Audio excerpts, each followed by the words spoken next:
Astaghfirullah. Bismillahirrahmanirrahim. Assalamualaikum warahmatullahi wabarakatuh. Bihamdillahi wassalatu wassalamu ala rasulillah wa ala alihi wa sahbihi wa mawalah wa la hawla wa la quwata illa billahi wa ba'du. Alhamdulillah, di malam ini kita bisa kembali duduk untuk thalabul ilmi.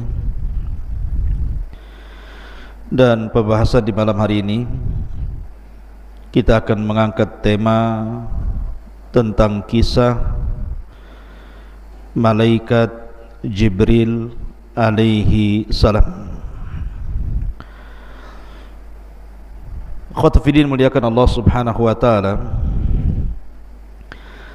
salah satu rukun iman yang wajib diimani adalah al-iman bil malaikah, beriman dengan malaikat-malaikat Allah. Lah di antara malaikat yang merupakan sayyidul malaikah, pemimpinnya para malaikat, adalah Jibril alaihi salatu wassalam. Sebagaimana di antara manusia ada pemimpin-pemimpin seperti pemimpin muhajirin siapa? Abu Bakar dan Umar. Pemimpin Ansar Sa'ad ibn Ubadah dan Sa'd ibn Rabi. Pemimpin Ahlil Bait Ja'far dan Ali radhiyallahu an. Pemimpin para nabi dan rasul Nabi kita Muhammad sallallahu alaihi wasallam. Dan pemimpin para malaikat adalah Jibril alaihi salam. Lah Jibril alaihi salatu wassalam disebutkan 3 kali dalam Al-Quran. Dan salah satu nama Jibril alaihi salatu wassalam adalah Ruhul Amin. Sebagaimana Allah mengatakan dalam surah Asy-Syu'ara, nazala bihi Ruhul Amin. Kenapa Jibril kemudian diberikan laqab atau gelar dengan Ruhul Amin, ruh yang sangat amanah? Ada yang mengatakan bahwa dikatakan Jibril dengan sebutan ruh, dan itu selalu dalam Al-Quran, seperti dalam surah Al-Qadar, tanazzalul malaikatu warruh. Kenapa selalu disebut kalimat ruh, gelar daripada Jibril, sehingga ada istilah Ruhul Kudus? Kata para ulama, summiya atau summiya ruhan li'anna nufusa tahya bihi kama tahya bil arwah. Disebut ruh karena jiwa-jiwa manusia itu akan hidup dengannya, sebagaimana badan ini hidup karena adanya ruh. Karena tugas pertama atau yang paling utama Jibril itu apa? Memberikan kehidupan kepada ruh manusia. Malaikat yang sangat dikenal berapa? 4. Dan itu para pemimpin malaikat. Pertama Jibril, yang kedua Mikail, yang ketiga Israfil, dan yang keempat Malakul Maut. Ini pemimpin-pemimpin malaikat namanya: Jibril, Mikail, Israfil, Malakul Maut. Kalau cerita tentang alam hati, maka Jibril lah malaikatnya yang menguasai alam hati. Jibril lah malaikatnya, karena Jibril itu tugasnya menurunkan wahyu, dan wahyu itu menghidupkan hati-hati setiap manusia. Kalau bercerita tentang alam dunia,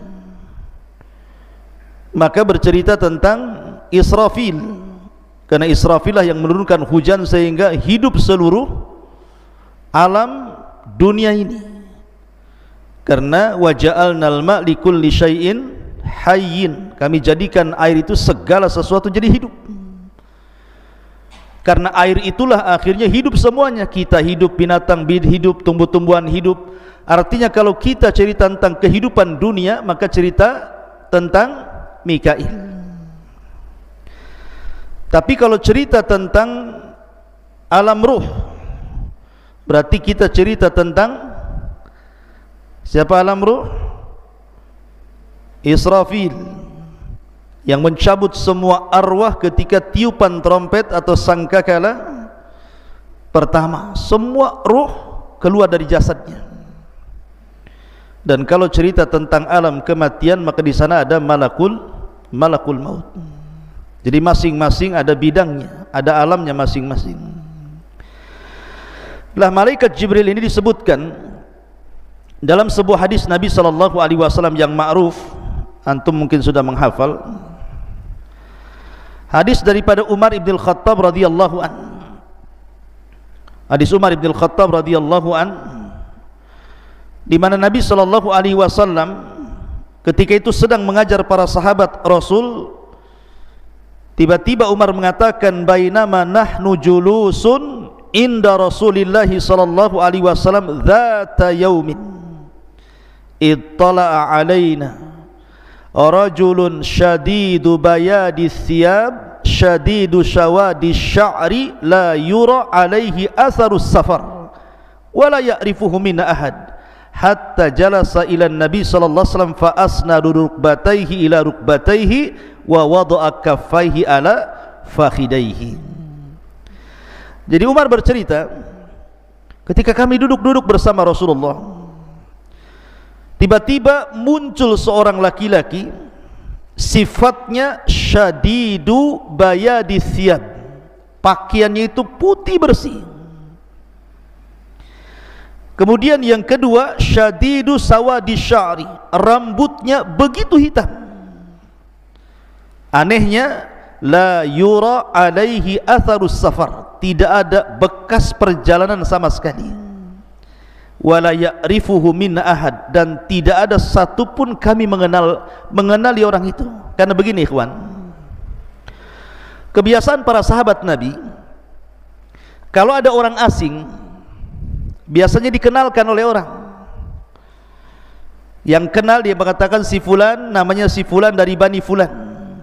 Dikenalkan oleh para sahabat Rasul supaya orang kenal. Tapi orang yang datang ini tidak ada yang kenal satupun. Kalau memang dia orang jauh, pasti ada bekas safarnya yang namanya padang pasir, gurun Sahara. Di zaman Rasul di Mekah itu kan padang pasir, angin, debu di mana-mana. Baru berjalan ke padang pasir sebentar saja pakaian sudah banyak debu. Tetapi orang ini kalau dikatakan orang jauh, kenapa tidak ada bekas safar, tidak ada debu sama sekali di pakaiannya. Kemudian rambutnya pun sangat rapi dan hitam, menunjukkan orang ini tidak pakai serban. Padahal sorban itu bagi orang Arab itu kayak sebuah kewajiban, karena bisa melindungi dari panas, bisa melindungi dari debu, bisa melindungi dari dingin, sorban itu. Dan itu tradisi Arab, ya, tradisi Arab itu pakai serban. Lah orang ini tidak pakai serban, sehingga bisa dikenali wajahnya, sangat tampan sekali. Dan ini juga dalil kalau seandainya orang ini pakai serban, tentu orang curiga nih, kenapa dia menutup kepala dan mukanya, jangan-jangan membuat jahat sama Nabi. Ketika dia tidak pakai serban, berarti orang menyangka dia orang baik-baik. Karena sahabat bisa mensifati pakaiannya bersih, rambutnya hitam, menunjukkan tidak pakai tutup kepala. Tapi kalau memang dia orang dekat, kenapa nggak ada yang kenal? Kan aneh jadinya. Kalau orang jauh kenapa pakaiannya rapi, kalau orang dekat kenapa nggak ada yang kenal? Yang lebih mengherankan lagi, langsung menemui Nabi SAW, fa asnada rukbatayhi ila rukbatayhi wa wada'a kaffaihi ala fakhidaihi, lutut dia dengan lutut Nabi itu ditemukan, kemudian tangan dia diletakkan di paha Nabi seperti ini. Tiba-tiba bertanya, "Ya Muhammad." Penampilannya rapi seperti thalabul ilmi, tapi bahasanya kayak orang Badui. Karena biasanya kalau sahabat Rasul tidak pernah mengucapkan ya Muhammad.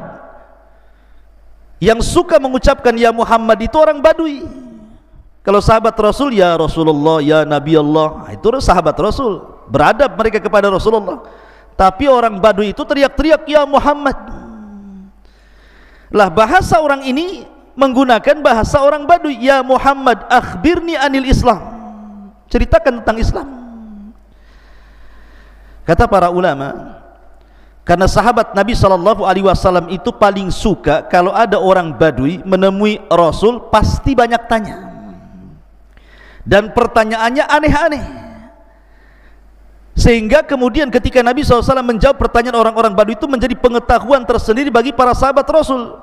Bahkan karena segannya para sahabat terkadang bertanya kepada Rasul, biasanya nitip pertanyaan kepada orang Badui untuk ditanyakan kepada Nabi. Makanya kenapa orang ini menggunakan bahasa orang Badui padahal pertanyaannya berbobot. Ini bukan orang Badui, ini orang thalabul ilmi nih. Pertanyaannya berbobot. Apa itu Islam? Apa itu iman? Apa itu ihsan? Ini kan berbobot nih. Kapan kiamat? Apa tanda-tandanya? Ini bukan orang jahil yang bertanya, ini alim nih. Tapi dari bahasa, menggunakan bahasa Badui, menggunakan ya Muhammad, supaya sahabat itu mereka betul-betul memperhatikan ucapan orang ini. Dan pertanyaan berbobot. Makanya hadis ini, hadis Jibril ini disebutkan oleh para ulama, kalau dalam Al-Quran itu ada namanya induk Quran. Induk Quran apa? Al-Fatihah, disebut umul kitab. Tapi kalau induk hadis, hadis Jibril ini disebut induk hadis, karena seluruh ajaran Islam terangkum dalam hadis Jibril. Makanya di ujung hadis Rasul mengatakan, tahukah kalian siapa yang bertanya kepadaku tadi? Sahabat mengatakan, saya tidak tahu, Allah wa Rasulullah alam. Kata Nabi SAW, huwa Jibril atakum yu'allimukum amra dinikum. Tadi Jibril itu yang datang kepada kalian, sengaja mengajarkan kepada kalian tentang urusan agama kalian. Jadi Jibril itu datang, terkadang bukan hanya membawa risalah, tetapi juga taudihur risalah. Jadi dia datang membawa risalah kepada Rasul. Yang kedua, tugas dia taudihur risalah, menjelaskan risalah itu. Bukan hanya taudihur risalah, ada lagi namanya murajaatur risalah. Karena setiap Ramadan datang murajaah bersama Rasul. Bahkan di Ramadan terakhir sebelum wafatnya Rasul, Jibril 2 kali datang menemui Nabi sallallahu alaihi wasallam. Ma'asyiral muslimin yang dimuliakan Allah Subhanahu wa taala. Di antara sifat-sifat Jibril itu, yang pertama al-ilmu. Jibril itu memiliki pengetahuan yang luar biasa. Tentu pengetahuan itu datang dari Allah Subhanahu wa ta'ala, karena Allah mengatakan allamahu syadidul quwah. Yang mengajarkan ilmu kepada Nabi sallallahu alaihi wasallam syadidul quwah, malaikat yang punya kekuatan. Jadi salah satu sifat Jibril yang pertama al-ilmu. Yang kedua al-quwatul hailah, memiliki kekuatan yang dahsyat. Makanya Allah mengatakan syadidul quwah, memiliki kekuatan yang luar biasa. Lihat ketika Jibril menghancurkan negeri Sodom, dengan satu sayapnya saja ditancapkan ke negeri Sodom, diangkat itu negeri sampai ke langit, dihujani meteor, ditumpahkan lagi ke bumi. Saking kuatnya Jibril itu. Bahkan selalunya kalau Allah hendak mengadab sebuah kaum, pasti diutus Jibril. Lihat ketika kita bicara tentang kaum Tsamud, siapa yang diutus? Jibril. Fa akhadatku sayhatun fa'asbahu fi darihim jathimin. Maka Jibril kemudian berteriak 1 kali teriakan, tiba-tiba seluruh manusia di rumah-rumah mereka tinggal jasad tanpa ruh, jadi bangkai. 1 tiupan semua orang mati. Jadi Jibril itu punya kekuatan luar biasa, ya ikhwan. Ma'asyiral muslimin, kemudian yang kedua at-tamkin, di mana Jibril itu punya kedudukan yang sangat mulia di langit sana di antara para malaikat. Karena seluruh para malaikat itu taat kepada Jibril tentu karena perintah Allah Subhanahu wa taala. Maka disebut at-tamkin, Jibril itu punya kedudukan tersendiri di langit karena ditaati semua para malaikat atas kehendak Allah Subhanahu wa taala. Kemudian yang terakhir al-amanah. Jibril itu amanah ketika menyampaikan wahyu. Makanya Allah mengatakan nazala bihi ruhul amin. Kalimat amin itu amanah. Apa sih maknanya amanah itu? Maksudnya begini, Jibril itu kan tugasnya ngasih wahyu dari Allah Subhanahu wa taala, disampaikan kepada para nabi dan rasul, yang terakhir kepada Nabi sallallahu alaihi wasallam. Ini kalau Jibril tidak amanah, dia bisa korupsi ayat. Bisa dikorupsi sendiri tuh ayat itu kan, ditambah dikurang sesuai dengan Jibril. Makanya Jibril itu orangnya amanah. Yang kedua, makna amanah itu karena tidak ada satupun syaitan yang bisa menambah dan mengurang wahyu yang disampaikan Jibril dari Allah kepada Nabi sallallahu alaihi wasallam. Kan dahulu di zaman jahiliyah, jin itu naik ke langit. Di langit pertama itu jin punya pos-pos. Pos itu digunakan untuk mencuri dengar wahyu yang diturunkan Allah kepada para malaikat. Tetapi setelah diutusnya Nabi sallallahu alaihi wasallam dan Jibril turun menyampaikan wahyu, tidak ada satupun syaitan yang mampu naik ke langit. Kenapa? Mereka tidak berani dengan Jibril. Selain amanah, dia punya kekuatan masalahnya, sehingga kemudian iblis merasa heran kenapa anak buahnya tidak bisa naik ke langit. Maka diutuslah pasukan-pasukan untuk mencari kabar ada apa. Rupanya satu gerombolan utusan iblis itu, yang 7 jin itu, nyasar pula ke kebun kurma antara Mekah dan Taif. Disitulah berjumpa dengan Nabi yang sedang salat membacakan ayat Al-Quran. Tiba-tiba jin-jin ini beriman kepada Al-Quran, sehingga Allah mengatakan Qul uhiya ilayya annahu istama'a nafarun minal jinni faqalu inna sami'na qur'anan ajaba. Ya. Ma'asyiral muslimin yang dimuliakan Allah, ini diantara sifat-sifat Jibril. Baik, kita akan bercerita Jibril ini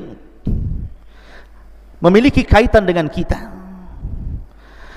Nabi sallallahu alaihi wasallam bersabda dalam hadis Abu Hurairah radhiyallahu an,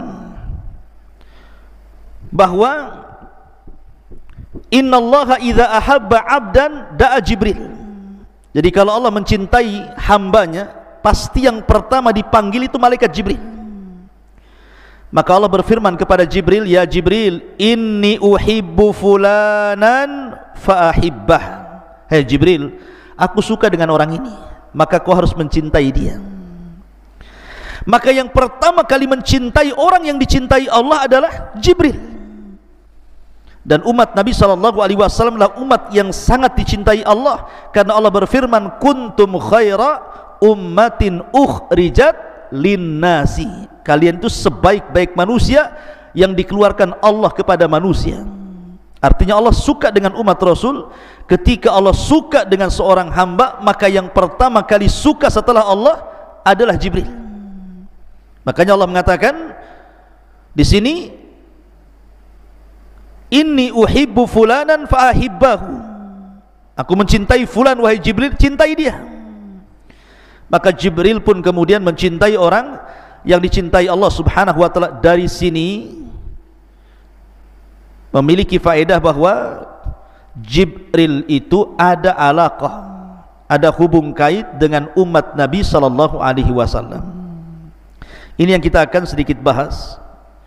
Pertama, kita akan membahas alaqah Jibril dengan para nabi. Kemudian yang kedua, kita akan bahas alaqah Jibril dengan Nabi sallallahu alaihi wasallam secara khusus. Kemudian yang ketiga, alaqah Jibril, hubung kait Jibril bersama para sahabat Nabi sallallahu alaihi wasallam. Dan yang terakhir, hubung kait Jibril dengan umat Nabi sallallahu alaihi wasallam. 3 pembahasan atau 4 pembahasan yang kita akan bahas. Mohon sabar. Pertama, hubung kait Jibril dengan para nabi dan umat-umat terdahulu. Kita tahu bahwa setiap para nabi dan rasul ketika mendapatkan wahyu, wahyu itu turun melalui Jibril. Dan itu disyaratkan dalam sebuah hadis Nabi SAW ketika Rasul pertama mendapatkan wahyu, kemudian Nabi ketakutan sehingga mengatakan kepada Khadijah, zammiluni zammiluni dathiruni dathiruni, selimuti aku Khadijah, selimuti aku Khadijah. Maka Khadijah pun kemudian menyelimuti Rasul sampai Rasul tenang, dihibur Khadijah. Setelah itu Khadijah membawa Rasul kepada siapa? Kepada Waraqah ibn Naufal, orang yang paham dengan ajaran Yahudi. Maka Waraqah ibn Naufal ketika mendengar cerita bahwa Rasul menjumpai makhluk yang memiliki 600 sayap, yang satu sayap terbentang antara ufuk, artinya sayapnya itu menjangkau barat, timur, selatan dan barat. Karena sadal ufuk itu artinya panjangnya mulai terbenam matahari sampai tenggelamnya, itu disebut sadal ufuk namanya. Jadi kalau melihat ke depan sayap, ke belakang sayap, samping sayap, semua sayap gitu ya, menutupi langit itu. Kata Waraqah, namus itu makhluk yang bersayap yang menemui wahai Muhammad adalah namus yang pernah menemui Musa dan para nabi sebelumnya. Menunjukkan ada hubung kait siapa? Jibril dengan para nabi.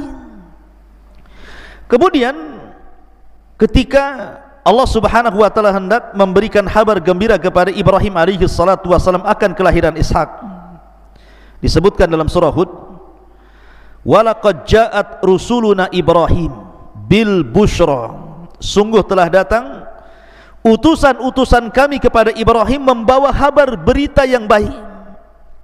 Ahli tafsir mengatakan yang dimaksud adalah Jibril, Mikail dan Malakul Maut.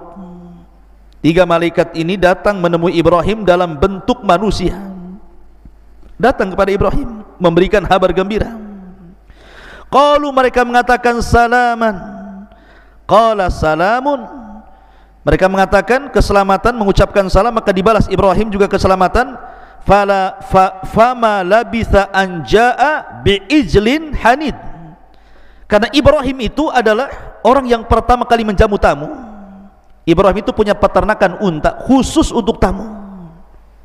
Saking karamnya, kaya Ibrahim itu, dan dia karam, dermawan. Dia punya peternakan unta bukan untuk dijual. Jadi unta itu diternak hanya untuk menghormati tamu. Kalau ada tamu satu, disembelih satu unta. Nanti lagi ada tamu, sembelih lagi satu unta. Kan enak antum kalau bertamu kayak orang kayak begini. Bertamu yuk ke Abu Merah, dia banyak tuh kambingnya. Jadi enak. Ibrahim itu mengajarkan apa? Ikram dhaif. Makanya Nabi SAW kemudian mengatakan, man kana yu'minu billahi wal yaumil akhir falyukrim dhaifahu. Siapa yang beriman kepada Allah dan hari akhir, hormati tamunya. Lah setelah kemudian Ibrahim bersegera menyembelih seekor unta, memasaknya, setelah matang sudah enak, siap santap, siap makan, dihidangkan kepada tamu-tamunya ini. Ibrahim tidak tahu kalau itu malaikat. Malaikat gak makan, gak minum, gak berak, gak macam-macam gitu ya. Kata Ibrahim, silahkan makan. Tidak dipandang makanan itu, mata mereka justru memandang wajah Ibrahim. Suruh minum, tidak dipandang minuman itu, justru pandangan mereka memandang kepada wajah Ibrahim.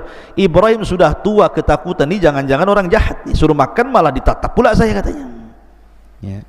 Jadi Allah Subhanahu wa ta'ala mengatakan, falamma ra'a aydiyahum la tasilu ilaihim nakirahum wa aujasa minhun khifah. Ketika tangan-tangan orang-orang itu tidak mau menyentuh makanan sama sekali, mulai Ibrahim ketakutan nih, ini jangan-jangan orang jahat nih ya.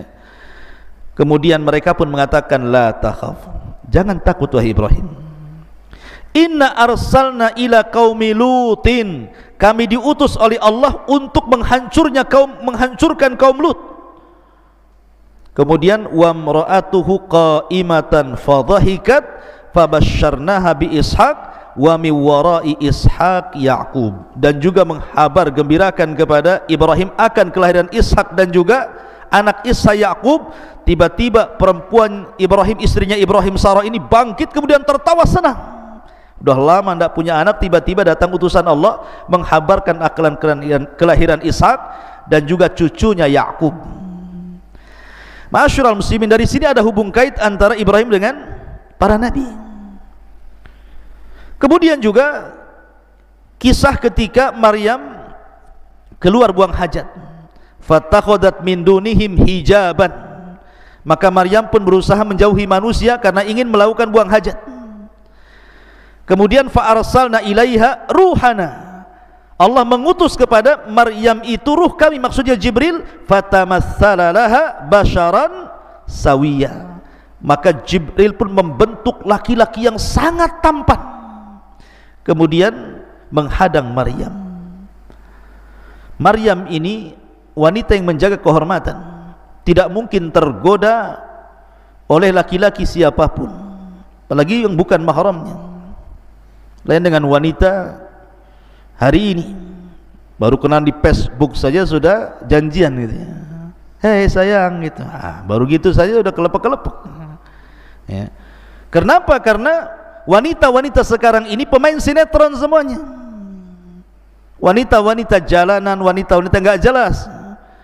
Makanya digoda sedikit saja mudah ditipu gitu. Maryam ini wanita afifah, menjaga kehormatannya, sehingga dia mengatakan qalat inni a'udzu birrahman in kunta taqiya,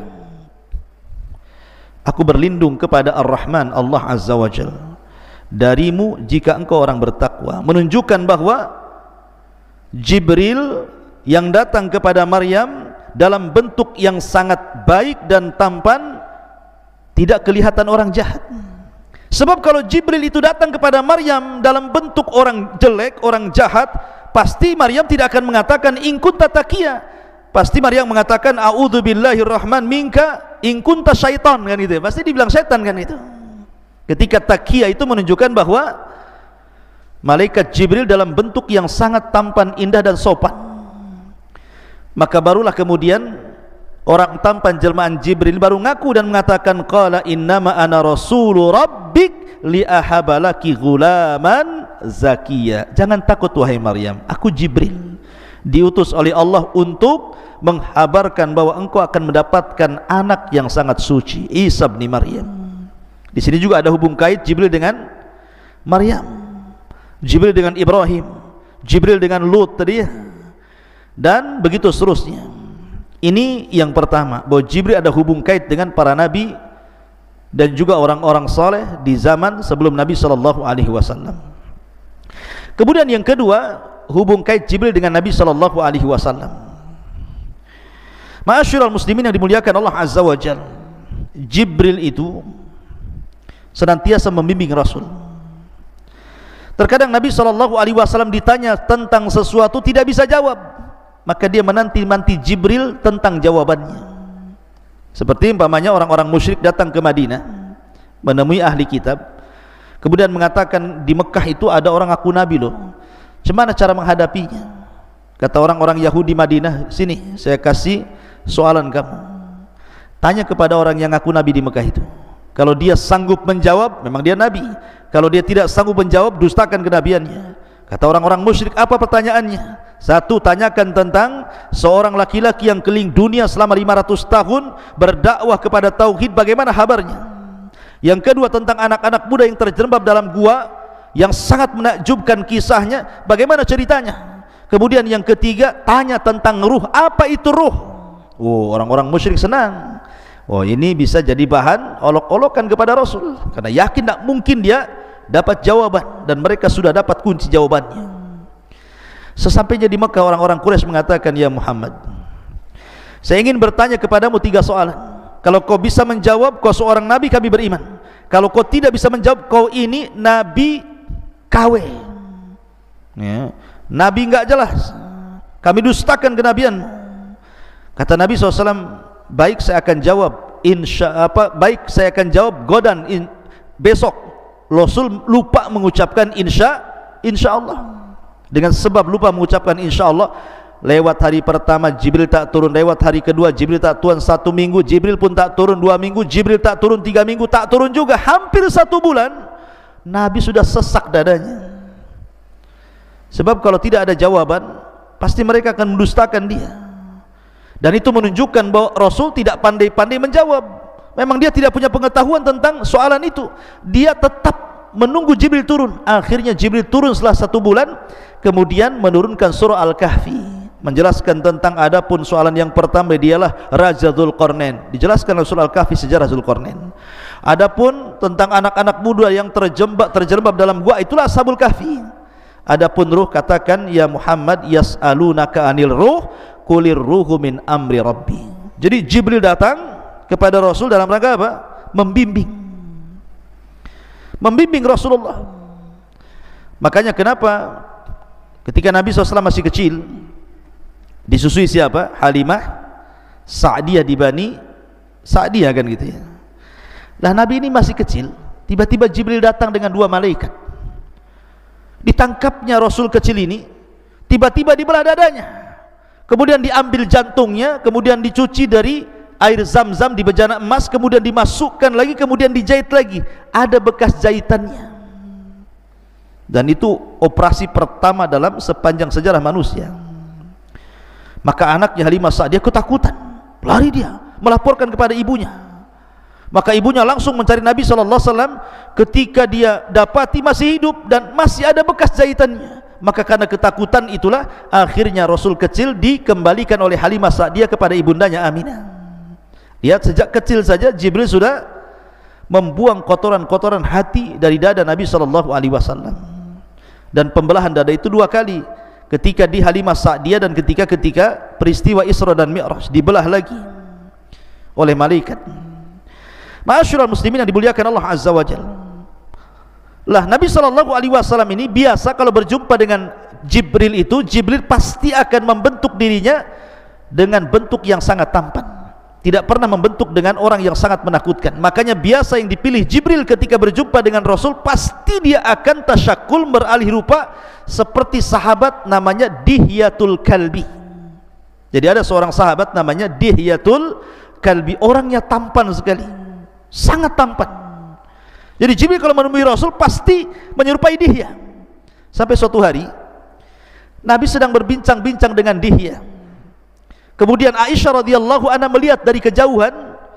Heran Aisyah, kenapa kok lama kali Rasul berbincang dengan Dihya, dan selalu. Sehingga setelah kemudian Rasul berdialog dengan Dihya, Aisyah radhiyallahu anha bertanya, ya Rasul, inni ra'aituka waqifan amama Dihya, aku melihat kau ini berada di depan Dihyatul Kalbi kemudian berbicara. Kata Nabi SAW, ya Aisyah, itu bukan Dihya, itu Jibril. Kata Rasul SAW, itu Jibril. Kata Rasul, kau melihatnya? Kata Aisyah, iya, saya melihatnya dengan kedua mata saya. Ingat, tidak ada wanita di zaman Rasul yang pernah melihat malaikat dalam bentuk alih rupa menjadi manusia kecuali Aisyah. Tapi kalau laki-laki banyak, dalam hadis Umar tadi kan lagi kumpul-kumpul laki-laki kan, tiba-tiba datang Jibril bertanya Islam, iman, ihsan. Laki-laki banyak yang melihat, tapi perempuan tidak ada yang melihat malaikat yang berbentuk manusia kecuali Aisyah. Makanya Nabi SAW mengatakan, karena engkau telah melihat Jibril wahai Aisyah, engkau akan mengalami kebutaan di akhir hayatmu. Maka setelah Aisyah kemudian tua, meninggal Nabi SAW, betul Aisyah menjadi buta. Sebelum wafatnya Aisyah buta. Dengan butanya Aisyah mencari-cari barang di rumah. Ini ada barang nih. Maka dia panggil pembantunya, tolong sedekahkan barang ini ke Bani Fulan. Dicari-cari lagi, dapat lagi barang, tolong yang barang ini sedekahkan ke Bani Fulan. Setiap hari sampai akhirnya ludes, tidak ada barang di rumahnya karena disedekahkan. Ketika Aisyah sudah tidak bisa lagi menemukan barangnya karena buta dia bertanya kepada khadimnya, masih ada lagi barangku untuk saya sedekahkan? Kata pembantunya, ya Aisyah, ya Ummul Mukminin, kenapa kau habiskan hartamu untuk bersedekah? Maka Aisyah radhiyallahu anha mengatakan kepada pembantunya, ingat, wal akhiratu khairun wa abqa, akhirat itu jauh lebih baik dan lebih kekal. Akhirnya Aisyah meninggal dalam posisi rajin bersedekah. Dan itulah keinginan orang yang masuk dalam kuburan, pasti mengatakan, laula akhartani ila ajalin qarib fa asaddaqa wa akum minas salihin. Pasti ingin sedekah kalau orang ingin dihidupkan kembali di kuburan. Jadi Rasul itu kalau berjumpa dengan Jibril selalu dalam bentuk Dihyatul Kalbi, dan selalunya di kamar Aisyah radhiyallahu anha. Dan itu pula yang menjadikan Aisyah dilebihkan dari istri-istri yang lainnya, karena Jibril tidak pernah turun di rumah istri manapun dari istri Rasul kecuali di rumah Aisyah radhiyallahu anha. Ma'asyiral muslimin yang dimuliakan Allah Azza wa Jalla. Lah Nabi SAW pun ketika peristiwa Isra Mi'raj, siapa yang membawa Rasul ke langit? Siapa yang membawa Rasul dari Masjidil Haram ke Aqsa, dari Aqsa ke Sidratul Muntaha? Jibril. Jibril yang menemani Nabi Rasul sampai diangkat ke Sidratul Muntaha lagi oleh Allah Azza wa Jal. Dan Jibril tidak bisa sampai ke Sidratul Muntaha, hanya sampai Baitul Ma'mur. Tapi lihat peristiwa besar Isra Mi'raj itu, Rasul sama siapa? Sama Jibril, ya. Artinya bahwa Jibril itu sangat memuliakan Nabi SAW, diantarnya sampai ke langit. Kemudian juga dalam peristiwa dakwah di Taif, Rasul kan ketika tidak bisa dakwah di Mekah, dia dakwah ke Taif. Orang Taif kurang ajarnya kurang lebih dengan orang-orang Quraisy Mekah gitu ya. Dilempari Rasul sampai Rasul lari 1 mil meninggalkan daerah Taif sampai masuk ke kebunnya di antara perbatasan Mekah dan Taif. Disitulah Jibril datang dengan 2 malaikat penjaga bukit Taif. Kata Jibril, ya Muhammad, perintahkan 2 malaikat ini. Dia penjaga bukit Taif. Kalau kau perintahkan bukit Taif dilempar kepada penduduk Taif, dia siap melaksanakannya. Kalau antum di posisi Nabi SAW, pasti antum mengatakan lempar saja, kurang ajar orang itu, ya kan? Tetapi Nabi SAW itu penyabar, ulul azmi. Makanya Rasul mengatakan, Allahumma hdi biqaumin fa innahum la ya'lamun. Tidak ya Rabb, tidak ya Jibril, jangan kau lempar bukit-bukit itu kepada mereka. Mereka melakukan sesuatu kepadaku karena mereka tidak tahu aku ini seorang Nabi. Lihat, Jibril alaihissalam membawa 2 malaikat loh ya, penjaga bukit, siap untuk ditimpakan kepada penduduk Taif. Bahkan ketika Nabi SAW disihir oleh Labid bin Asam selama 6 bulan, bayangkan pengaruh sihir itu sampai 6 bulan. Akhirnya Jibril turun dengan 2 malaikat, kemudian meruqyah Nabi SAW. Dari sinilah turun surat Qul a'udzu birabbil falaq dan Qul a'udzu birabbin nas. Jibril yang meruqyah Rasul, ya. Artinya bahwa Nabi SAW diobati oleh Jibril, saking sayangnya Jibril kepada Nabi SAW.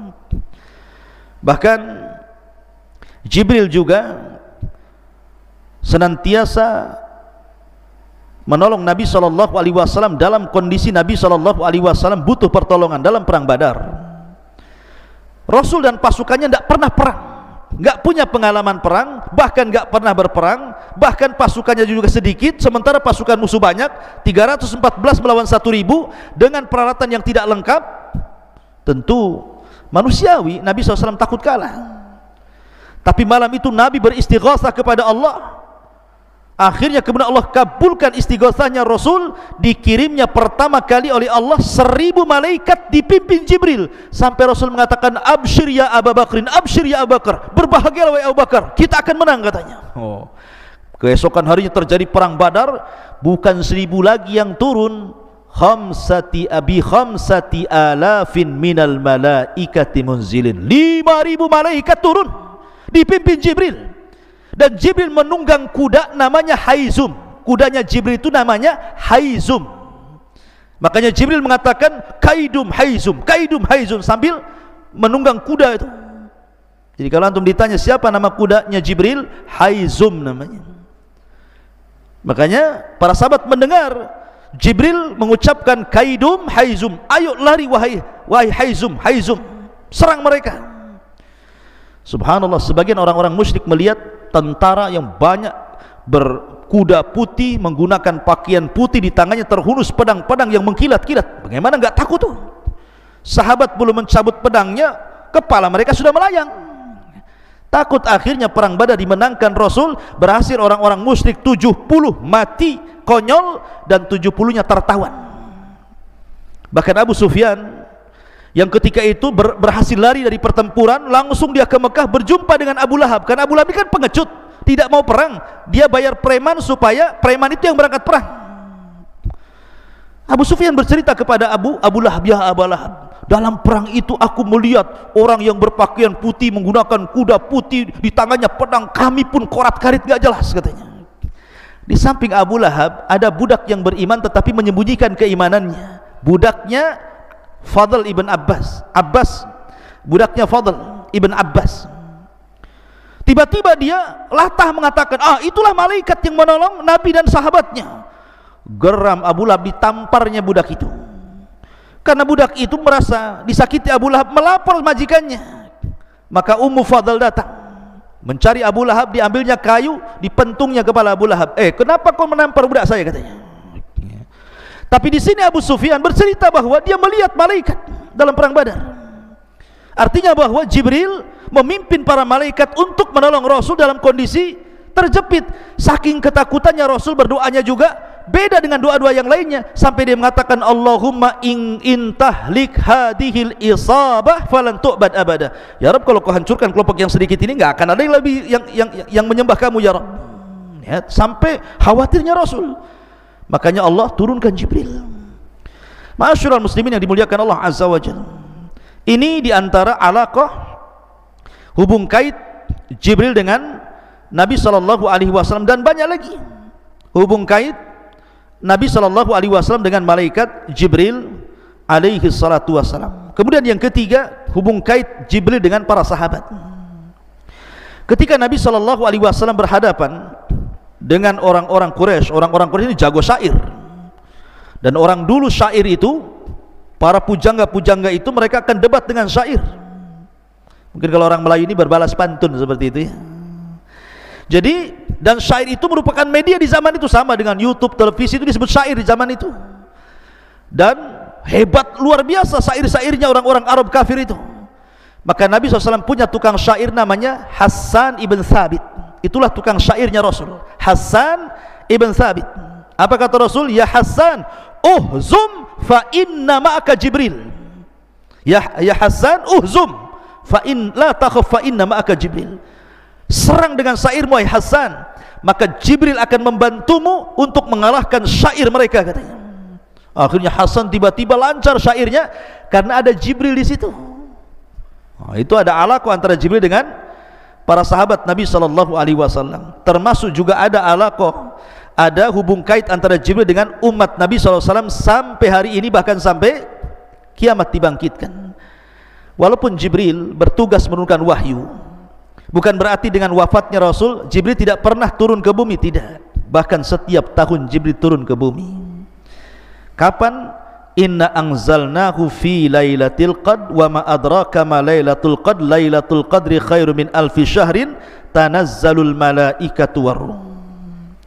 Lihat, malaikat-malaikat dan ruh Jibril turun setiap Lailatul Qadar. Untuk siapa itu? Untuk kita. Malaikat-malaikat sampai jumlah yang turun ke bumi itu lebih banyak dibandingkan jumlah kerikil yang ada di permukaan bumi. Aktsar min adadil hasa. Yang memimpin siapa? Jibril. Menebarkan ketenangan, rahmat di mana-mana. Makanya malam itu malam terbaik. Ya kan? Jadi ada hubung kait Jibril dengan umat Islam, dengan kita-kita ini. Kita tidak pernah ditinggalkan Jibril, karena setiap tahun turun di malam Lailatul Qadar. Dan Nabi SAW pernah berjumpa dengan Jibril itu 2 kali dalam bentuk aslinya. Pertama di Gua Hira.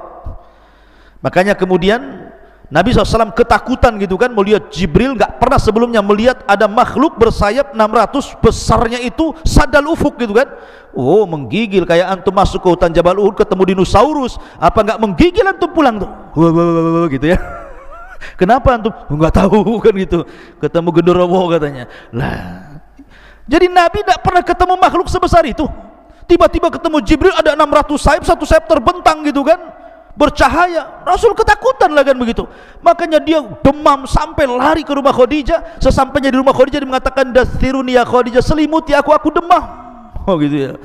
Jadi Nabi pernah melihat Jibril 1 kali di bumi, kemudian melihat Jibril 1 kali di langit. Ketika peristiwa Isra Mi'raj sampai di Baitul Ma'mur, Jibril berubah bentuk. Makanya Allah mengatakan, laqad ra'ahu nazlatan ukhra inda sidratil muntaha indaha jannatul ma'wa. Nabi melihat Jibril kedua kalinya. Di mana? Di langit. Ya, ketika peristiwa Isra dan Mi'raj. Dan ini luar biasa. Makanya kenapa? Karena Rasul pernah melihat Jibril, Rasul bisa mensifati Jibril seperti apa? Karena pernah melihat. Ya. Ma'asyiral muslimin yang dimuliakan Allah Azza wa Jalla. Kemudian Jibril juga, ikhwan, selain ditugaskan untuk menurunkan wahyu dan ketika Allah berfirman, yang pertama kali mendengar wahyu siapa? Jibril. Jadi kalau Allah berfirman kepada malaikat, kepada Jibril itu, semua malaikat yang di langit pingsan. Dalam hadis yang ma'ruf, apabila Allah hendak mewahyukan sesuatu, maka suara Allah itu seperti suara gemerincing rantai yang dipukul-pukul di atas batu, membuat semua malaikat pingsan satu langit. Ketika semua malaikat pingsan, yang pertama siuman siapa? Jibril. Jibril yang pertama siuman, kemudian dipanggil oleh Allah Azza wa Jalla. Kemudian Allah memberikan tugas-tugas kepada para malaikat lewat Jibril. Maka setelah Allah berfirman kepada Jibril, tiba-tiba semua malaikat bangun dari pingsannya. Maka setiap Jibril lewat di langit pertama, mereka mengatakan, "Madza qala rabbuka ya Jibril?" Apa yang dikatakan Rabbu ya Jibril? Kemudian turun ke langit ke-6, ke-5, ke-4, ke-3, semua malaikat yang di lapisan-lapisan langit itu mengatakan, "Madza qala rabbukum?" Madza qala rabbukum? Apa yang difirmankan Allah? Tugas apa yang harus kami laksanakan? Tugas apa yang harus kami lakukan? Maka Jibril mengatakan, qalal haq, kebenaran, kebenaran. Kamu tugasnya ini, kamu tugasnya itu, kamu tugasnya ini, kamu tugasnya itu. Jadi dia yang membagi tugas dari Allah Subhanahu wa taala. Inilah perkataan Jibril apabila sedang kemudian menyampaikan wahyu kepada para malaikat. Nah, ini jin-jin ini yang berada di langit pertama, di tempat maqaidus sam'i, pos-pos pencuri dengar itu, kalau dia mendengar satu kalimat dari Jibril yang disampaikan kepada para malaikat di lapisan langit-langit itu, langsung diambil, kemudian disampaikan ke jin yang di bawahnya, jin yang di bawahnya, jin yang di bawahnya. Karena jin kalau naik ke maqaidus sam'i itu seperti orang panjat pinang. Jadi begini, sampai ke langit. Jadi yang dari sana kalau dapat kalimat disampaikan ke yang di bawahnya, ke bawahnya, ke bawahnya, ke bawahnya, ke bawahnya, sampai ke yang di bumi. Yang di bumi ini sudah banyak macam-macam dustanya. Jadi kalau satu kalimat, kemudian jin yang berantai sampai ke langit itu 1000, maka yang benar satu, yang dusta 999 kalimat. Bayangkan coba. Jadi kalau seandainya ini jinnya 1000 jin, berarti yang benar itu satu kalimat, yang 999 kalimat itu dusta. Lah, dari sini jin yang di bumi mulai berbisnis dengan dukun. Akhirnya habar itu dibeli sama dukun. Kemudian dukun dijual ke pasien. Maka di sini namanya silsilah dusta, ikhwan. Bagaimana mungkin dari 1000 kalimat satu yang benar, 999 dusta? Makanya dukun itu pendusta, dia hanya menjual kabar dusta. Jadi dukun itu dikibuli jin, sementara orang yang datang ke dukun dikibuli dukun. Makanya silsilah kibul mengibul namanya. Paham antum? Itu silsilah kibul namanya. Ya. Kenapa kemudian percaya pula sama dukun? Ya, masyarul muslimin. Jadi tugasnya itu seperti itu Jibril. Tapi ada tugas lain. Contohnya umpamanya, kalau ada orang yang akan dilahirkan, diciptakan Allah, orang ini orang mulia, maka yang meniupkan ruh bukan malaikat ruh. Bukan seperti hadis Nabi SAW dari yang antum baca dalam kitab Arba'in Nawawi. Ada hadis tentang penciptaan manusia, 40 hari segumpal mani, 40 hari segumpal darah, 40 hari segumpal daging, 4 bulan, kemudian ditiupkan roh oleh malaikat, roh dicatat rizkinya, dicatat amalnya, dicatat macam-macamnya gitu ya. Itu ada tugas sendiri malaikat yang memasukkan roh. Tapi kalau yang dilahirkan ini orang mulia, itu Jibril yang turun tangan. Contohnya tadi, ketika Maryam hendak diberikan, dianugerahi Isa, yang memasukkan ruh kepada Isa bukan malaikat yang suka memasukkan ruh, tidak. Jibril turun langsung membawa ruhnya Isa, ditiupkan di jaibnya, kemudian masuk ke rahimnya, jadiin Isa. Jibril ya. Dan Jibril itu yang gembirakan kepada siapapun yang akan punya anak mulia, seperti menghabar gembirakan kepada Ibrahim akan kelahiran Ishak, gitu kan. Kemudian menghabar gembirakan kepada siapa lagi? Zakaria akan kelahiran Yahya, gitu ya. Jadi tugasnya Jibril itu ada tugas lain, memasukkan ruh orang-orang mulia, menghabar gembirakan akan kelahiran orang-orang mulia. Itu juga bagian daripada tugas Jibril. Karena ini orang mulia, tidak sembarang diutus, Jibril langsung gitu ya yang diutus. Ma'asyiral muslimin yang dimuliakan Allah, ini kita cerita Jibril di dunia. Bagaimana Jibril yaumul qiyamah, di akhirat, bagaimana kisahnya? Ma'asyiral muslimin, kemarin kita ketika menjelaskan tentang masalah sangkakala, ketika Allah Subhanahu wa taala berfirman, wa nufikha fis suri fasa'iqa man fis samawati wa man fil ardi illa man sya'allah.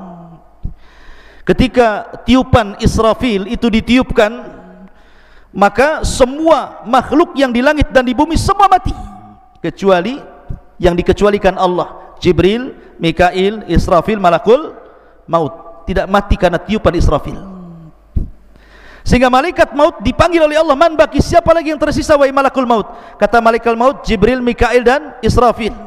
Kata Allah, cabut nyawa mereka. Maka satu-satu dicabut. Kalau mengatakan waman baki, siapa lagi yang tersisa? Kata malakul maut, ana abdukal fakir, saya hambamu yang fakir yang tersisa ya Rabb. Maka Allah mengatakan, matilah kamu. Akhirnya dia pun mati dan tidak ada yang hidup lagi. Itulah Jibril, dia tidak mati karena tiupan, karena Jibril punya kekuatan. Malaikat itu punya kekuatan. Bahkan ada satu malaikat yang bisa mengalahkan semua jin, semua malaikat dan semua manusia. Malaikat apa? Malaikat maut. Tidak bisa dikalahkan. Dia yang mencabut nyawa orang semua, mencabut nyawa jin-jin, mencabut nyawa malaikat. Dia juga malaikat maut itu, ya. Karena dia yang ditugaskan Allah untuk alam arwah, alam kematian. Wallahu a'lam ikhwatu fiddin, muliakan Allah azza wajalla. Banyak kisah-kisah Jibril, dan nanti kita akan rangkum pada pertemuan berikutnya tentang alamul malaikah, bagaimana alam malaikat secara keseluruhan. Ini kan kita bicara Jibril saja, bagaimana alam malaikat secara keseluruhan dan bagaimana kisahnya, insyaallah kita akan kaji di lain kesempatan. Subhanakallah bihamdika, asyhadu an la ilaha illa anta, astaghfiruka wa atubu ilaik. Allahu ta'ala alam. Assalamualaikum warahmatullahi wabarakatuh.